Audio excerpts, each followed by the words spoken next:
ಹರೇ ಕೃಷ್ಣ ಕೃಷ್ಣ ಕೃಷ್ಣ ಹರೇ ಹರೇ, ಹರೇ ರಾಮ ರಾಮ ರಾಮ ಹರೇ ಹರೇ. ರಜಗುಣದವರ ಮನಸ್ಥಿತಿ ಹೇಗಿರುತ್ತದೆ? ಅವರಿಗೆ ಆತಂಕ, ಉದ್ವೇಗ ಅನ್ನುವಂಥದ್ದು ಇರುತ್ತದೆ. ತಮಗುಣದಲ್ಲಿರೋರು ತುಂಬ ಡಲ್ ಆಗಿರುತ್ತಾರೆ, ಲೇಜಿಯಾಗಿ ಇರುತ್ತಾರೆ. ಈಗ ಮೂರು ಗುಣಗಳು ಕೂಡ ನಮ್ಮನ್ನು ಬಂಧಿಸುತ್ತವೆ.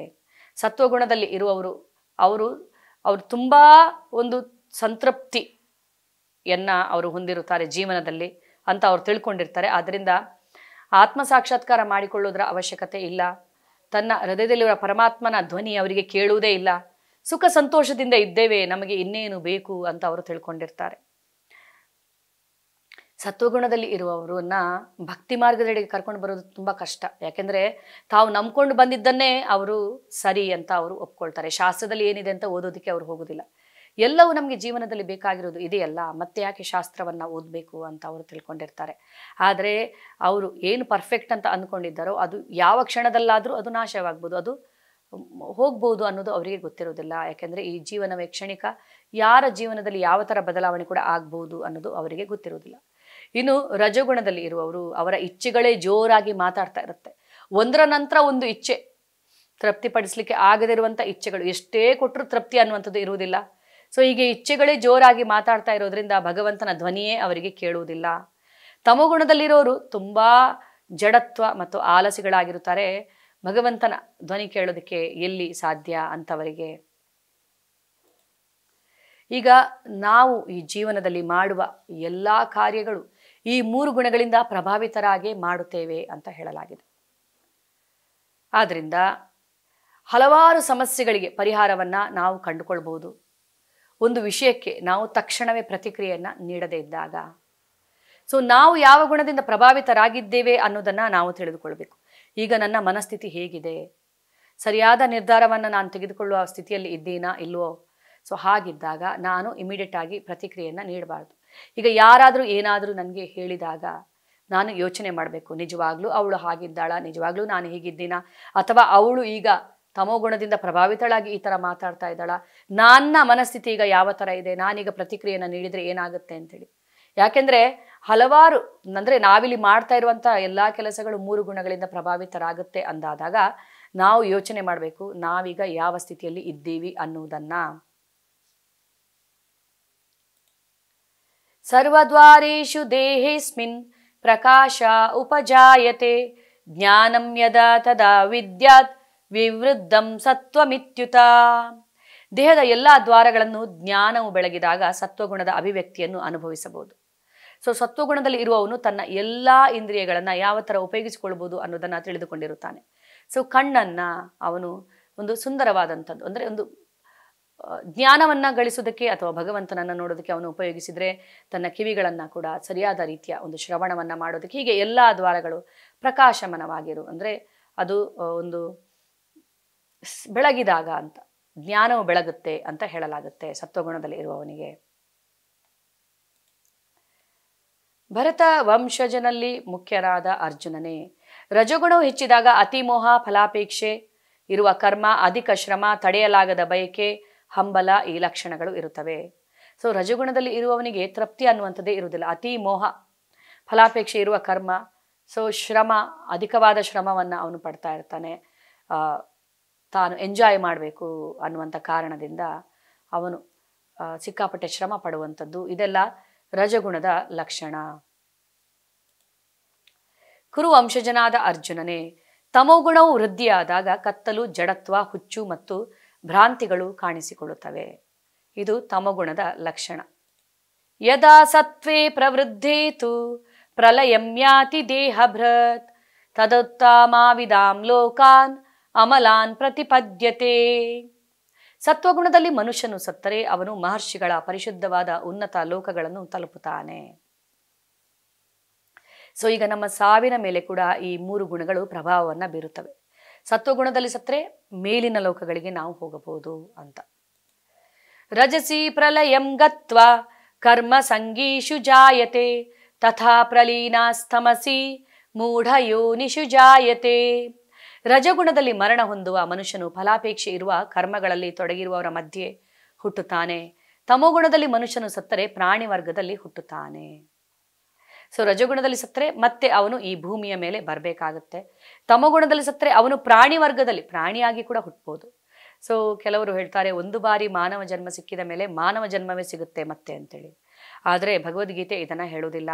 ಅವನು ತಮೋಗುಣದಲ್ಲಿ ಸತ್ತರೆ ಪ್ರಾಣಿಯಾಗಿ ಕೂಡ ಅವನು ಮತ್ತೆ ಹುಟ್ಟಬಹುದು. ಯಾಕೆಂದ್ರೆ ಮನುಷ್ಯ ದೇಹ ಸಿಕ್ಕಿ ಕೂಡ ಅವನು ಪ್ರಾಣಿಯ ತರ ಬದುಕಿದ್ರೆ, ಪ್ರಾಣಿಯ ಇಚ್ಛೆಯನ್ನ ಅವನು ಇಟ್ಟುಕೊಂಡ್ರೆ, ಪ್ರಾಣಿಯ ದೇಹ ಅವನ ಇಚ್ಛೆಯನ್ನ ಈಡೇರಿಸೋದಕ್ಕೋಸ್ಕರ ಅವನಿಗೆ ಪ್ರಾಣಿಯ ದೇಹವನ್ನ ಕೊಡಲಾಗುವುದು.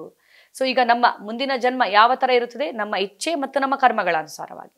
ಸೊ ಪ್ರಾಣಿಗಳ ತರ ಕರ್ಮವನ್ನು ಮಾಡಿ ಪ್ರಾಣಿಗಳ ತರ ಇಚ್ಛೆಯನ್ನ ಇಟ್ಕೊಂಡ್ರೆ ಪ್ರಾಣಿಗಳ ದೇಹವನ್ನ ನಾವು ಪಡೆಯುವುದು ಗ್ಯಾರಂಟಿ.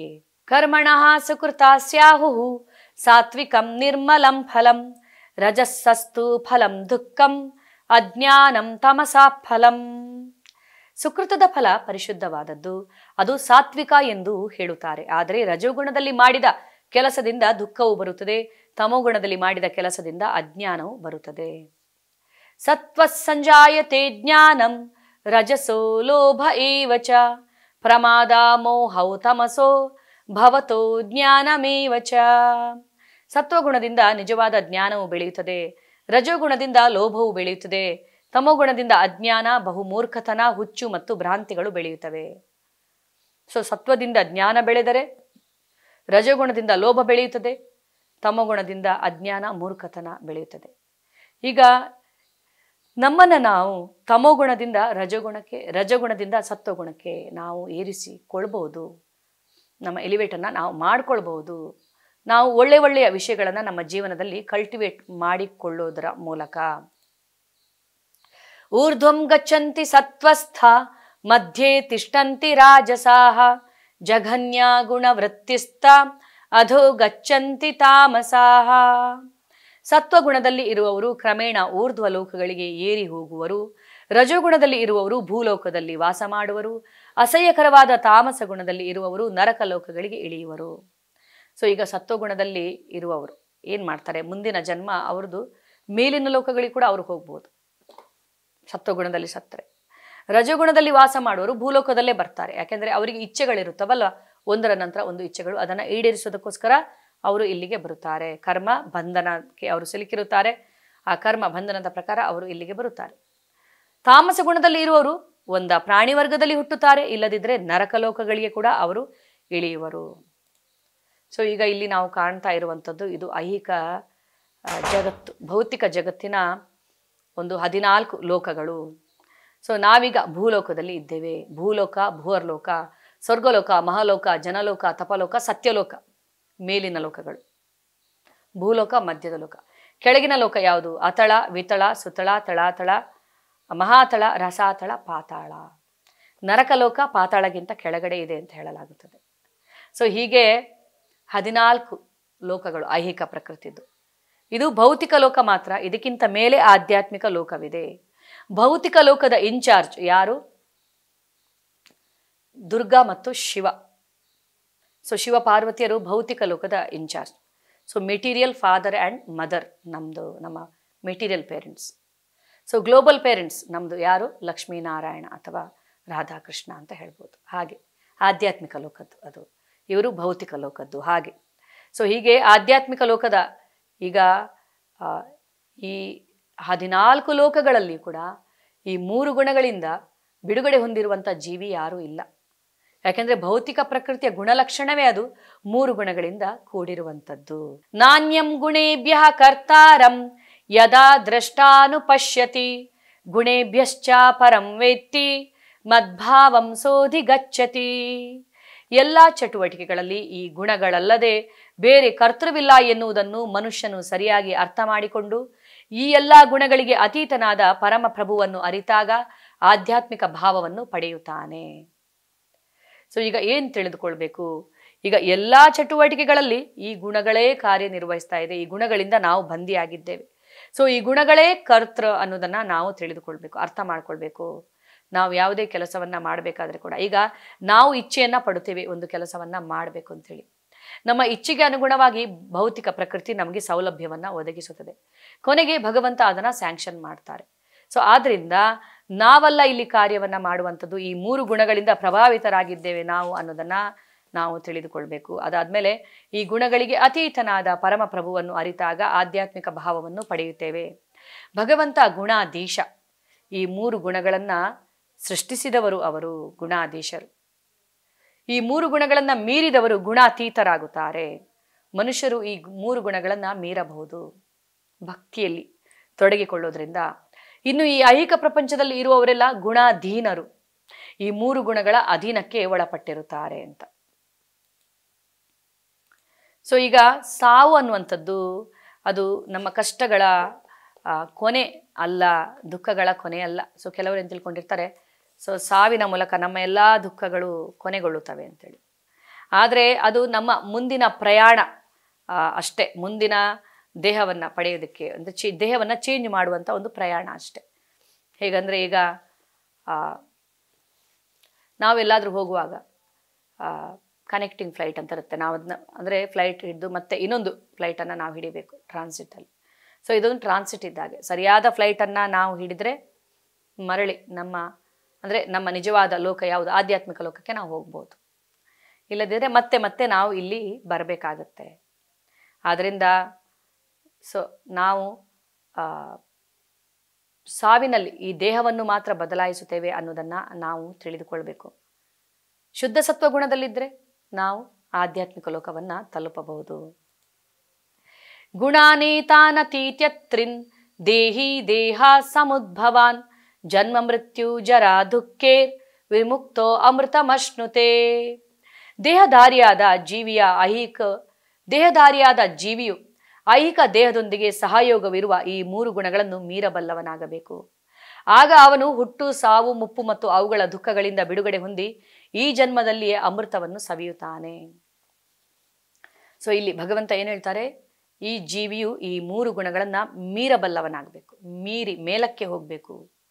ಈ 3 ಗುಣಗಳನ್ನು ಮೀರದ ಹೊರತು ಅವನು ಇಲ್ಲಿ ಹುಟ್ಟು, ಸಾವು, ಮುಪ್ಪು ಇವುಗಳ ದುಃಖಗಳಿಂದ ಬಿಡುಗಡೆ ಹೊಂದಲು ಸಾಧ್ಯವಿಲ್ಲ. ಸೊ ಆದ್ರಿಂದ 3 ಗುಣವನ್ನು ಮೀರುವ ಅವಶ್ಯಕತೆ ಇದೆ. 3 ಗುಣವನ್ನು ಮೀರಿದರೆ ಅವನು ಈ ಜನ್ಮದಲ್ಲಿ ಅಮೃತವನ್ನು ಸವಿತಾನೆ. ಅಂದರೆ ಇಲ್ಲಿ ಇರುವಾಗಲೇ ಅವನು ಮುಕ್ತಾತ್ಮನಾದ ಹಾಗೆ, ಗುಣಗಳನ್ನು ಮೀರಿದವನು. ಸೊ ಅದಕ್ಕೆ ಅರ್ಜುನ ಪ್ರಶ್ನಿಸುತ್ತಾನೆ, ಪ್ರಿಯ ಪ್ರಭುವೇ, ಈ ಗುಣತ್ರಯಗಳನ್ನು ಮೀರಿದವನ ಲಕ್ಷಣಗಳು ಯಾವುವು? ಆತನು ಹೇಗೆ ನಡೆದುಕೊಳ್ಳುತ್ತಾನೆ? ಅವನು ಹೇಗೆ ಪ್ರಕೃತಿ ಗುಣಗಳನ್ನು ಮೀರುತ್ತಾನೆ?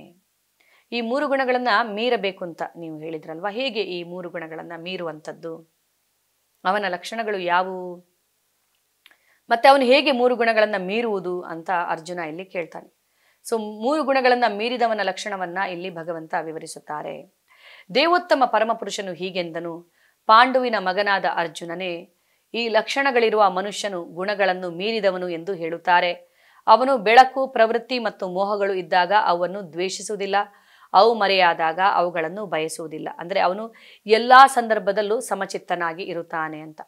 ಅವನು ಐಹಿಕ ಪ್ರಕೃತಿಗಳ ಅಂದರೆ ಐಹಿಕ ಗುಣಗಳ ಈ ಪ್ರತಿಕ್ರಿಯೆಗಳ ಉದ್ದಕ್ಕೂ ನಿಶ್ಚಲವಾಗಿ ಮತ್ತು ನಿರಾತಂಕವಾಗಿ ಇರುತ್ತಾನೆ. ಗುಣಗಳು ಮಾತ್ರವೇ ಕೆಲಸ ಮಾಡುತ್ತವೆ ಎನ್ನುವುದನ್ನು ಅರ್ಥ ಮಾಡಿಕೊಂಡು ಉದಾಸೀನನಾಗಿ ಆಧ್ಯಾತ್ಮಿಕ ಮನಸ್ಕನಾಗಿ ಉಳಿಯುತ್ತಾನೆ. ಸೊ ಅವನಿಗೆ ಗೊತ್ತು, ಇಲ್ಲಿ ನಾವು ಮಾಡುವಂಥ ಕಾರ್ಯಗಳು ಐಹಿಕ ಪ್ರಕೃತಿಯ ಒಂದು ಪ್ರಭಾವದಿಂದವೇ ಆಗುವಂಥದ್ದು, ಗುಣಗಳೇ ಕಾರ್ಯವನ್ನು ಮಾಡುತ್ತವೆ ಅನ್ನೋದನ್ನು ಅವನು ತಿಳಿದುಕೊಂಡಿರುತ್ತಾನೆ. ಆದ್ದರಿಂದ ಅವನು ಈ ಐಹಿಕ ಗುಣಗಳ ಬಗ್ಗೆ ಉದಾಸೀನನಾಗಿ ಆಧ್ಯಾತ್ಮಿಕ ಮನಸ್ಕನಾಗಿ ಅವನು ಉಳಿಯುತ್ತಾನೆ. ಅವನು ಆತ್ಮದಲ್ಲಿ ಸ್ಥಿರನಾಗಿ ಸುಖ ದುಃಖಗಳನ್ನು ಒಂದೇ ರೀತಿ ಕಾಣುತ್ತಾನೆ. ಯಾರು ಆತ್ಮದಲ್ಲಿ ಸ್ಥಿರನಾಗಿರುತ್ತಾರೋ ಅವರು ಸುಖ ದುಃಖಗಳನ್ನು ಒಂದೇ ಥರ ಕಾಣುತ್ತಾರೆ. ಯಾಕೆಂದರೆ ಸುಖವೂ ಅಶಾಶ್ವತ, ಇಲ್ಲಿ ದುಃಖವೂ ಅಶಾಶ್ವತ, ಯಾವುದು ಶಾಶ್ವತವಲ್ಲ. ಒಂದು ಮಣ್ಣಿನ ಹೆಂಟೆ, ಒಂದು ಕಲ್ಲು ಮತ್ತು ಒಂದು ಚಿನ್ನದ ತುಂಡು ಎಲ್ಲವನ್ನು ಸಮದೃಷ್ಟಿಯಿಂದ ಕಾಣುತ್ತಾನೆ. ಸೊ ಅವೆಲ್ಲವೂ ಅವನಿಗೆ ಜಡ ವಸ್ತುಗಳು, ಅವನು ಅದರಲ್ಲಿ ವ್ಯತ್ಯಾಸವನ್ನ ಕಾಣುವುದಿಲ್ಲ. ಪ್ರಿಯ ಅಪ್ರಿಯಗಳ ವಿಷಯದಲ್ಲಿ ಒಂದೇ ಸಮನೆ ಇರುತ್ತಾನೆ. ಪ್ರಿಯವಾದದ್ದು ಘಟಿಸಬಹುದು ಅಥವಾ ಅಪ್ರಿಯವಾದದ್ದು ಘಟಿಸಬಹುದು, ಎಲ್ಲ ವಿಷಯದಲ್ಲೂ ಅವನು ಸಮನಾಗಿ ಇರುತ್ತಾನೆ. ಹೊಗಳಿಕೆ, ತೆಗಳಿಕೆ, ಮಾನ, ಅಪಮಾನ ಇವುಗಳ ವಿಷಯದಲ್ಲಿ ಒಂದೇ ರೀತಿ ಇದ್ದು ಸ್ಥಿರವಾಗಿರುತ್ತಾನೆ. ಸೊ ಯಾರಾದರೂ ನನ್ನನ್ನು ಹೊಗಳಿದಾಗ ನಾನು ಉಬ್ಬದೇ ಇರುವಂಥದ್ದು, ಯಾರಾದರೂ ನನ್ನನ್ನು ತೆಗಳಿದಾಗ ನಾನು ಕುಗ್ಗದೇ ಇರುವಂಥದ್ದು. ಸೊ ಒಂದೇ ಥರ ಇರುವಂಥದ್ದು, ನಾನೇನು ಅನ್ನೋದು ನನಗೆ ಗೊತ್ತಿರುತ್ತದೆ. ಆದ್ದರಿಂದ ಅವನು ಸ್ಥಿರನಾಗಿರುತ್ತಾನೆ. ಮಿತ್ರ ಮತ್ತು ಶತ್ರುಗಳ ವಿಷಯದಲ್ಲಿ ಒಂದೇ ರೀತಿ ನಡೆದುಕೊಳ್ಳುತ್ತಾನೆ. ಸೊ ಮಿತ್ರರು ಮತ್ತು ಶತ್ರುಗಳು ಯಾರು ಶಾಶ್ವತವಾಗಿ ಮಿತ್ರರಲ್ಲ, ಯಾರು ಶಾಶ್ವತವಾಗಿ ಶತ್ರುಗಳು ಅಲ್ಲ. ಎಲ್ಲ ಅಂದರೆ ಒಂದು ತಾತ್ಕಾಲಿಕವಾಗಿರುವಂಥದ್ದು ಅನ್ನೋದು ಅವನಿಗೆ ಗೊತ್ತಿರುತ್ತದೆ. ಮತ್ತು ಎಲ್ಲ ಐಹಿಕ ಚಟುವಟಿಕೆಗಳನ್ನು ಪರಿತ್ಯಜಿಸಿರುತ್ತಾನೆ. ಸೊ ಇದು ಗುಣವನ್ನು ಮೀರಿದವನ ಲಕ್ಷಣ ಅಂತ ಭಗವಂತ ಹೇಳ್ತಾರೆ. ಹಾಗಾದ್ರೆ ಗುಣವನ್ನು ಮೀರುವುದು ಹೇಗೆ ಅಂತ ಅರ್ಜುನ ಕೇಳುತ್ತಾನೆ. ಸೊ ಭಗವಂತ ಇಲ್ಲಿ ಹೇಳ್ತಾರೆ, ಮಾಂಚಯೋ ಅವ್ಯಭಿಚಾರೇಣ ಭಕ್ತಿ ಯೋಗೇನ ಸೇವತೆ ಸಗುಣಾನ್ ಸಮತೀತೈತಾನ್ ಬ್ರಹ್ಮ ಭೂಯಾಯ ಕಲ್ಪತೆ. ಎಲ್ಲ ಸನ್ನಿವೇಶಗಳಲ್ಲಿಯೂ ಲೋಪ ಮಾಡದೆ ಸಂಪೂರ್ಣ ಭಕ್ತಿ ಸೇವೆಯಲ್ಲಿ ನಿರತನಾದವನು ಕೂಡಲೇ ಐಹಿಕ ಪ್ರಕೃತಿಯ ಗುಣಗಳನ್ನು ಮೀರುತ್ತಾನೆ. ಹೀಗೆ ಬ್ರಹ್ಮನ್ ಹಂತಕ್ಕೆ ಬರುತ್ತಾನೆ. ಸೊ ಈಗ ಬ್ರಹ್ಮನ್ ಹಂತಕ್ಕೆ ಬರಬೇಕಂತಿದ್ರೆ ಏನ್ ಮಾಡಬೇಕು? ಎಲ್ಲ ಸನ್ನಿವೇಶಗಳಲ್ಲಿಯೂ ಲೋಪ ಮಾಡದೆ ಸಂಪೂರ್ಣ ಭಕ್ತಿ ಸೇವೆಯಲ್ಲಿ ನಿರತರಾಗಬೇಕು. ಭಕ್ತಿಯೊಂದೇ ಮಾರ್ಗ ನಮಗೆ ಈ ಗುಣಗಳನ್ನು ಮೀರುವುದಕ್ಕೆ. ಸೊ ಈ ಗುಣಗಳನ್ನು ಮೀರಿದಾಗ ನಾವು ಬ್ರಹ್ಮನ್ ಹಂತಕ್ಕೆ ಬರುತ್ತೇವೆ. ಸೊ ನಾವು ಬ್ರಹ್ಮನ್, ಹೌದು, ಹೇಗೆ? ನಾವು ಈ 3 ಗುಣಗಳನ್ನು ಮೀರಿದಾಗ ಮಾತ್ರ ಬ್ರಹ್ಮನ್ ಆಗುತ್ತೇವೆ. ಇಲ್ಲದಿದ್ದರೆ ನಾವು ಬ್ರಹ್ಮನ್ ಅಂತ ಕರೆಸಿಕೊಳ್ಳೋದಕ್ಕೆ ಸಾಧ್ಯವಿಲ್ಲ. ಬ್ರಹ್ಮನ್ ಪರಬ್ರಹ್ಮನ್ನ ಒಂದು ಜೊತೆ ಕನೆಕ್ಷನ್ ಹೊಂದಿದಾಗ ನಾವು ಬ್ರಹ್ಮನ್ ಆಗುತ್ತೇವೆ. ಸೊ ಭಕ್ತಿ ಸೇವೆ ಅನ್ನುವಂಥದ್ದು ತುಂಬ ತುಂಬ ಮುಖ್ಯ. ಈ ಐಹಿಕ ಜಗತ್ತಿನ ಕಲ್ಮಶವನ್ನು ತೆಗೆದುಹಾಕೋದಕ್ಕೆ 3 ಗುಣಗಳನ್ನು ಮೀರಿ ನಾವು ಶುದ್ಧ ಸತ್ವದ ಗುಣಕ್ಕೆ ಹೋಗುವುದಕ್ಕೆ. ಈಗ ಸತ್ವಗುಣ, ರಜೋಗುಣ, ತಮೋಗುಣ, ಈ 3 ಗುಣಗಳನ್ನು ಮೀರಿದ ಗುಣ ಯಾವುದು? ಶುದ್ಧ ಸತ್ವದ ಗುಣ. ಶುದ್ಧ ಸತ್ವದ ಗುಣದಲ್ಲಿ ಇದ್ದಾಗ ಒಬ್ಬನು ಒಂದು ವಿಷಯವನ್ನ ಸರಿಯಾದ ರೀತಿಯಲ್ಲಿ ಕಾಣೋದಕ್ಕೆ ಅವನಿಗೆ ಸಾಧ್ಯವಾಗುತ್ತದೆ. ಡಿಸ್ಕ್ರಿಮಿನೇಟ್ ಮಾಡುವಂಥ ಪವರ್ ಅವನಿಗೆ ಬರುತ್ತದೆ. ಯಾವುದು ಸರಿ, ಯಾವುದು ತಪ್ಪು, ಈ ಭೌತಿಕ ಜಗತ್ತು ಅಂದರೆ ಏನು, ಇದು ಹೇಗೆ ಒಂದು ಆಧ್ಯಾತ್ಮಿಕ ಜಗತ್ತಿನ ಪ್ರತಿಬಿಂಬವಾಗಿರುತ್ತದೆ, ಇಲ್ಲಿ ಯಾವುದು ಕೂಡ ಶಾಶ್ವತವಾಗಿ ನಮಗೆ ಸಿಗುವುದಿಲ್ಲ, ಎಲ್ಲವೂ 3 ಗುಣಗಳ ಪ್ರಭಾವದಿಂದ ಬಂದಿಯಾಗಿರುತ್ತದೆ, ಬದ್ಧತೆ ಅನ್ನುವಂಥದ್ದು ತಪ್ಪಿದ್ದಲ್ಲ ಅನ್ನುವಂಥದ್ದನ್ನು ಅವನು ಅರ್ಥ ಮಾಡಿಕೊಳ್ಳುತ್ತಾನೆ. ಈಗ ಭಗವಂತ ಭಗವದ್ಗೀತೆಯನ್ನು ಎಂತಹ ಸಂದರ್ಭದಲ್ಲಿ ಬೋಧಿಸಿದ್ರು ಅಲ್ವಾ? ಕುರುಕ್ಷೇತ್ರ ಯುದ್ಧ ಭೂಮಿಯಲ್ಲಿ ಅರ್ಜುನ ಹೋರಾಡುವುದಿಲ್ಲ ಅಂತ ವಿಷಾದ ವ್ಯಕ್ತಪಡಿಸಿದಾಗ, ಸೊ ಅರ್ಜುನನಿಗೆ ಶ್ರೀಕೃಷ್ಣ ಹೇಳ್ಬೋದಾಗಿತ್ತು, ನೀನು ಹೋರಾಡಬೇಕಂತ ಇದ್ರೆ ಅಂದರೆ ಅವನನ್ನು ಒಂದು ಪ್ರವೋಕ್ ಮಾಡ್ಬೋದಾಗಿತ್ತು, ಅವನಿಗೆ ಸಿಟ್ಟು ಬರೆಸ್ಬೋದಾಗಿತ್ತು ಅಲ್ವಾ? ಯುದ್ಧವನ್ನ ಮಾಡು ನೀನು ಅಂತೇಳಿ, ಏನೇನು ಕೆಟ್ಟ ಕೆಲಸ ಮಾಡಿದ್ರು ಕೌರವರು ಅಂತೇಳಿ ಒಂದೊಂದು ಪಟ್ಟಿಯನ್ನು, ಒಂದೊಂದು ವಿಷಯವನ್ನು ಹೇಳ್ತಾ ಹೋದಾಗ ಅವನಲ್ಲಿ ಕೋಪ ಬಂದು ಇಮಿಡಿಯೇಟ್ ಆಗಿ ಅವನು ಯುದ್ಧ ಮಾಡೋದಕ್ಕೆ ಹೋಗ್ಬೋದಾಗಿತ್ತು ಅಲ್ವಾ? ಹೇಳ್ಬೋದಾಗಿತ್ತು, ನೋಡು ಭೀಮನನ್ನು ಕೊಲ್ಲುವಂಥ ಪ್ರಯತ್ನ ಮಾಡಿದ್ರು, ನಿಮ್ಮನ್ನು ಮೇಣದ ಅರಮನೆಯಲ್ಲಿ ಸುಡುವಂಥ ಪ್ರಯತ್ನವನ್ನ ಮಾಡಿದ್ರು, ಮೋಸದ ಜೂಜಾಟವಾಡಿ ನಿಮ್ಮಿಂದ ಎಲ್ಲವನ್ನ ಕಸಿದುಕೊಂಡ್ರು, ದ್ರೌಪದಿಯ ವಸ್ತ್ರಾಪಹರಣ ಮಾಡಿದ್ರು, ನಿಮ್ಮನ್ನ ವನವಾಸಕ್ಕೆ ಕಳಿಸಿದ್ರು, ಅಜ್ಞಾತವಾಸ ಕಳಿಸಿದ್ರು. ಹೀಗೆ ಒಂದೊಂದೇ ವಿಷಯವನ್ನ ಹೇಳ್ತಾ ಇದ್ದಾಗ ಅರ್ಜುನನ ರಕ್ತ ಕುದಿದು ಅವನು ಖಂಡಿತವಾಗ್ಲೂ ಯುದ್ಧಕ್ಕೆ ಮುಂದಾಗ್ತಾ ಇದ್ದ ಸಿಟ್ಟಿನಿಂದ. ಆದರೆ ಭಗವಂತನಿಗೆ ಅದು ಬೇಕಾಗಿರಲಿಲ್ಲ. ಅದಕ್ಕೋಸ್ಕರ ಅವರು ಭಗವದ್ಗೀತೆಯನ್ನು ಬೋಧಿಸುತ್ತಾರೆ, ಇದು ಕೇವಲ ಸೇಡನ್ನ ತೀರಿಸಿಕೊಳ್ಳೋದಕ್ಕೆ ಇರುವಂತಹ ಯುದ್ಧವಲ್ಲ, ನ್ಯಾಯಕ್ಕೋಸ್ಕರ ನಡೆಯುವಂಥ ಯುದ್ಧ, ಧರ್ಮದ ಸ್ಥಾಪನೆಗೋಸ್ಕರ ನಡೆಯುವಂಥ ಯುದ್ಧ. ಆದ್ದರಿಂದ ಅರ್ಜುನನನ್ನ ಮೇಲಕ್ಕೆ ಏರಿಸಿ, ಸತ್ವಗುಣಕ್ಕೆ ಏರಿಸಿ ಯುದ್ಧವನ್ನ ಮಾಡಬೇಕು ಅನ್ನೋದು ಭಗವಂತನ ಇಚ್ಛೆ. ಸೊ ಅರ್ಜುನ ಸತ್ವಗುಣಕ್ಕೆ ಅಂದರೆ ಈ 3 ಗುಣಗಳನ್ನ ಮೀರಿ ಮೇಲಕ್ಕೆ ಹೋದಾಗ, ಸೊ ಭಗವಂತ ಇನ್ನೊಂದು ಅಂದರೆ ಅರ್ಜುನನಿಗೆ ಹೇಳ್ತಾರೆ, ತ್ರೈಗುಣ್ಯ ವಿಷಯ ವೇದ ನಿಸ್ತ್ರೈಗುಣ್ಯ ಭವ ಅರ್ಜುನ, ನೀನು ಈ 3 ಅಂದರೆ ವೇದಗಳ ಈ ಗುಣಗಳಿಂದ ನೀನು ಮೇಲಕ್ಕೆ ಮೀರಿ ಅಂದರೆ ಹೋಗ್ಬೇಕಂತ ಮೀರಿ, ಹಾಗೆ ಈ ಪ್ರಕೃತಿಯ 3 ಗುಣಗಳನ್ನ ಮೀರಿ ಮೇಲಕ್ಕೆ ಹೋಗ್ಬೇಕು ನೀನು. ಶುದ್ಧ ಸತ್ವ ಗುಣದಲ್ಲಿ ಇದ್ದು ಯುದ್ಧ ಮಾಡುವುದಂದ್ರೆ ಏನು? ಭಗವಂತನ ಆದೇಶವನ್ನ ಪಾಲಿಸುವಂಥದ್ದು. ಈಗ ಅರ್ಜುನ ಯುದ್ಧ ಭೂಮಿಯಲ್ಲಿ ಯುದ್ಧ ಮಾಡ್ತಾ ಇರುವಂಥದ್ದು ಕೂಡ ಒಂದು ಯಜ್ಞವಾಗುತ್ತದೆ. ಯಾಕೆಂದ್ರೆ ಭಗವಂತನ ಆದೇಶದ ಪಾಲನೆಯನ್ನ ಮಾಡ್ತಾ ಇದ್ದಾನೆ. ಅರ್ಜುನ ತನ್ನ ಸ್ವಂತಕ್ಕೋಸ್ಕರ ಅವನು ಯುದ್ಧ ಮಾಡ್ತಾ ಇಲ್ಲ. ಸೊ ಅರ್ಜುನ ಶುದ್ಧ ಸತ್ವ ಗುಣದಲ್ಲಿ ಯುದ್ಧವನ್ನ ಮಾಡಿದ್ರಿಂದ ಅವನಿಗೆ ವಿಜಯ ಪ್ರಾಪ್ತಿ ಆಯಿತು. ಭಗವಂತನ ಆದೇಶದ ಪ್ರಕಾರ ಅವನು ನಡೆದುಕೊಂಡ. ಹೀಗೆ ಈ 3 ಗುಣಗಳು ನಮ್ಮನ್ನ ಬಂಧಿಸುತ್ತವೆ. ಭಗವಂತನ ಭಕ್ತಿ ನಮ್ಮನ್ನ ಬಂಧನದಿಂದ ಬಿಡುಗಡೆ ಮಾಡುತ್ತದೆ. ಈ 3 ಗುಣಗಳು ನಮ್ಮನ್ನ ವಶಪಡಿಸಿಕೊಳ್ಳುತ್ತವೆ. ಭಗವಂತ ನಮ್ಮನ್ನ ಇದರಿಂದ ಮುಕ್ತರನ್ನಾಗಿ ಮಾಡುತ್ತಾರೆ. ಆದ್ರಿಂದ ಭಕ್ತಿಯ ಮಹತ್ವವನ್ನ ನಾವು ತಿಳಿದುಕೊಳ್ಳಬಹುದು ಈ ಜ್ಞಾನದ ಅಧ್ಯಾಯದಲ್ಲಿ ಕೂಡ. ಬ್ರಹ್ಮಣೋ ಹಿ ಪ್ರತಿಷ್ಠಾಹಂ ಅಮೃತಾಸ್ಯ ವ್ಯಯಸ್ಯ ಚ ಶಾಶ್ವತಸ್ಯ ಚ ಧರ್ಮಸ್ಯ ಸುಖೈಸೈಕಾಂತಿಕಸ್ಯ ಚ. ನಿರಾಕಾರ ಬ್ರಹ್ಮನಿಗೆ ಮೃತ್ಯುವಿಲ್ಲ, ಅವನು ಅವಿನಾಶಿ, ಶಾಶ್ವತ. ಪರಮ ಸುಖವೇ ಅದರ ಸಹಜ ಸ್ಥಿತಿ. ನಾನು ಈ ನಿರಾಕಾರ ಬ್ರಹ್ಮನಿಗೆ ಆಧಾರ. ಸೊ ನಿರಾಕಾರ ಬ್ರಹ್ಮನ ಬಗ್ಗೆ ಇಲ್ಲಿ ವಿವರಿಸಲಾಗಿದೆ. ಹೇಗೆ ಅಂತೇಳಿ ನಾವು ಪ್ರಭುಪಾದರು ಏನು ಹೇಳ್ತಾರೆ ಅಂತ ತಿಳಿದುಕೊಳ್ಳೋಣ. ಸೊ ಬ್ರಹ್ಮನ ಸ್ವರೂಪವು ಅಮರತ್ವ, ಅವಿನಾಶಿತ್ವ, ನಿತ್ಯತೆ ಮತ್ತು ಸುಖ. ಬ್ರಹ್ಮನ್ನು ದಿವ್ಯ ಸಾಕ್ಷಾತ್ಕಾರದ ಪ್ರಾರಂಭ, ಪರಮಾತ್ಮನು ದಿವ್ಯ ಸಾಕ್ಷಾತ್ಕಾರದಲ್ಲಿ ಮಧ್ಯದ ಅಥವಾ ಎರಡನೆಯ ಘಟ್ಟ, ಮತ್ತು ದೇವೋತ್ತಮ ಪರಮಪುರುಷನು ಪರಿಪೂರ್ಣ ಸತ್ಯದ ಪರಮ ಸಾಕ್ಷಾತ್ಕಾರ. ಆದುದರಿಂದ ಪರಮಾತ್ಮನು ನಿರಾಕಾರ ಬ್ರಹ್ಮನು ಪರಮ ಪುರುಷನಲ್ಲಿ ಇದ್ದಾರೆ. ಸೊ ಅದರಿಂದ ನಿರಾಕಾರ ಬ್ರಹ್ಮನಿಗೆ ಕೂಡ ಆಧಾರ ನಾನು ಅನ್ನೋದನ್ನ ಇಲ್ಲಿ ಭಗವಂತ ಹೇಳ್ತಾರೆ. ಸೊ ಈಗ ಬ್ರಹ್ಮ ಜ್ಯೋತಿ ಅನ್ನುವಂಥದ್ದು ಅದು ಅಂದರೆ ಭಗವಂತನಿಂದ ಅದು ಹೊರಸೂಸಲ್ಪಟ್ಟ ಪ್ರಕಾಶ, ನಿರಾಕಾರ ಬ್ರಹ್ಮ ಅನ್ನುವಂಥದ್ದು. ಸೊ ನಾನೇ ಅದಕ್ಕೆ ಆಧಾರ ಅನ್ನೋದನ್ನ ಭಗವಂತ ಹೇಳ್ತಾರೆ. ಸೊ ಈಗ ಭಕ್ತಿ ಅಂದರೆ ಈಗ ಜ್ಞಾನ ಯೋಗದ ಅಧ್ಯಾಯವಾದರೂ ಕೂಡ ಭಕ್ತಿಯ ಮಹತ್ವವನ್ನು ನಾವು ತಿಳಿದುಕೊಂಡು, ಸೊ ನಾವೀಗ ಗುಣಾತೀತರಾಗಬೇಕಂತ ಇದ್ದರೆ, 3 ಗುಣಗಳನ್ನು ಮೀರಿ ಮೇಲಕ್ಕೆ ಹೋಗ್ಬೇಕಂತ ಇದ್ದರೆ ಭಕ್ತಿಯನ್ನು ಮಾಡುವಂತಹ ಅವಶ್ಯಕತೆ ಇದೆ. ಸೊ ಭಕ್ತಿಯನ್ನು ನಾವು ಹೇಗೆ ಮಾಡುವಂಥದ್ದು? ಕಲಿಯುಗದ ಯುಗಧರ್ಮ ಯಾವುದು? ಕಲಿಯುಗದ ಯುಗಧರ್ಮ ಸುಲಭವಾಗಿ ಭಗವಂತನ ಜೊತೆ ಕನೆಕ್ಟ್ ಆಗಲಿಕ್ಕೆ ಇರುವಂಥದ್ದು ಭಗವಂತನ ನಾಮ ಜಪವನ್ನು ಜಪಿಸುವಂಥದ್ದು. ಸೊ ಭಕ್ತಿ ಸೇವೆಯಲ್ಲಿ ನಾವು ಹೇಗೆ ನಿರತರಾಗುವಂಥದ್ದು? ಭಗವಂತನ ಜೊತೆ ಕನೆಕ್ಟ್ ಆಗೋದ್ರ ಮೂಲಕ, ಭಕ್ತಿ ಸೇವೆಯನ್ನು ಮಾಡೋದ್ರ ಮೂಲಕ. ಆ ಸೇವೆ ಹೇಗೆ ಪ್ರಾರಂಭವಾಗುತ್ತದೆ? ಸೇವಾನ್ಮುಖೇಹಿ ಜಿಹ್ವಾದೋ, ಜಿಹ್ವೆಯಿಂದ ಪ್ರಾರಂಭವಾಗುತ್ತದೆ ಸೇವೆ. ಸೊ ಆದ್ದರಿಂದ ನಾವು ಹೇಗೆ ನಮ್ಮ ಜಿಹ್ವೆಯಿಂದ ಸೇವೆಯನ್ನು ಪ್ರಾರಂಭಿಸಬಹುದು? ಭಕ್ತಿ ಸೇವೆಯನ್ನು ಭಗವಂತನ ನಾಮ ಜಪವನ್ನು ಜಪಿಸೋದ್ರ ಮೂಲಕ. ಹರೇ ಕೃಷ್ಣ ಕೃಷ್ಣ ಕೃಷ್ಣ ಹರೇ ಹರೇ, ಹರೇ ರಾಮ ರಾಮ ರಾಮ ಹರೇ ಹರೇ, ಇದನ್ನು ಜಪಿಸೋದ್ರ ಮೂಲಕ ಈ 3 ಗುಣಗಳಿಂದ ನಾವು ಬಿಡುಗಡೆ ಹೊಂದಬಹುದು. ಕಲವು ನಾಸ್ತೇವ ಗತಿರನ್ಯತ. ಬೇರೆ ದಾರಿ ಇಲ್ಲ ಈ ಕಲಿಯುಗದಲ್ಲಿ, ಅದನ್ನು ಬಿಟ್ಟರೆ ಅಂತ ಕಲಿಸಂತರಣ ಉಪನಿಷತ್ತು ಹೇಳುತ್ತದೆ. ಹರೇ ಕೃಷ್ಣ. ಎಲ್ಲರಿಗೂ ಅನಂತ ಧನ್ಯವಾದಗಳು.